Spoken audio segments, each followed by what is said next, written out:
Petite vidéo pour vous mettre en appétit sur l'avenir de Blender avec l'arrivée dans la version 4.1 de Blender. Donc c'est une version qui est encore disponible à l'état alpha actuellement et qui va arriver très prochainement en version finale. 4.1, nous avons l'arrivée de Eevee Next. Donc je vous fais voir une petite différence très rapidement. Là, on est sur le Eevee dans les réglages de base. Eevee, alors bien sûr rien n'est coché ici. Donc on a cette apparence-là avec un cube et un plan. Ici, donc on voit bien l'ombre ici qui est plus ou moins détaillée, je dirais avec très peu de détails.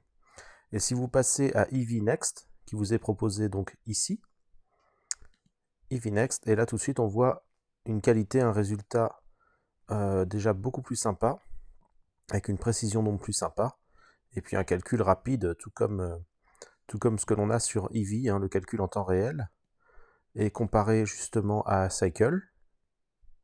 Donc Cycle est encore d'une qualité supérieure, Pensez bien à mettre GPU ici dans les calculs, pour aller beaucoup plus vite qu'avec le CPU.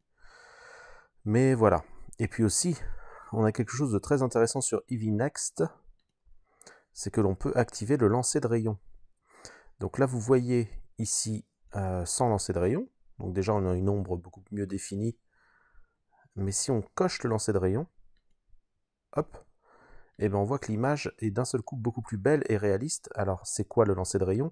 C'est que vous voyez que les lumières ici font rebondir, les lumières rebondissent sur le sol, donc là on a un sol blanc, et donc on a ce blanc en fait, comme dans le monde de la vie de tous les jours, qui rebondit et qui se fait refléter, qui apparaît justement, qui éclaire avec le blanc justement sur la surface de notre objet ici. Regardez la différence, je le décoche et je le coche. Vous voyez, c'est quand même une sacrée différence. Et donc c'est un apport très important pour Blender. Cette version 4.1, je pense que l'élément principal va être justement l'arrivée de ce Eevee Next, un peu comme Next Generation, nouvelle génération. Et donc c'est très bien. Donc voilà, je voulais juste vous faire une petite vidéo très rapide pour ceux qui ne suivent pas forcément habituellement l'actualité, parce que bon, c'est annoncé depuis longtemps, autour de Blender. Et ça vous permet d'être au courant par rapport à ça.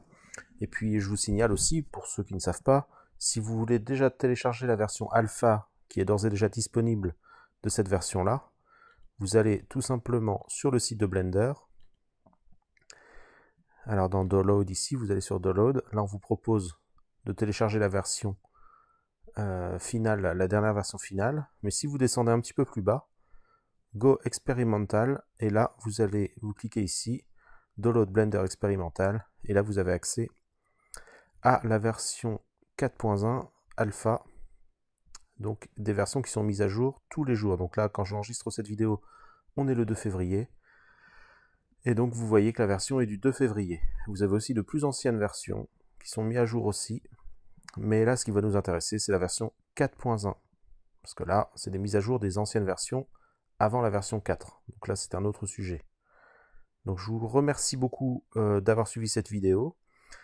Allez découvrir les autres vidéos de la chaîne, et surtout likez la vidéo et abonnez-vous. Je pense que vous pouvez trouver votre compte si vous vous intéressez à Blender et à la création 3D en général. Blender est gratuit, profitez-en si vous ne connaissez pas. Et je vous dis à très bientôt sur cette chaîne qui va vous faire découvrir toutes les possibilités de création 3D, principalement avec Blender. Ciao!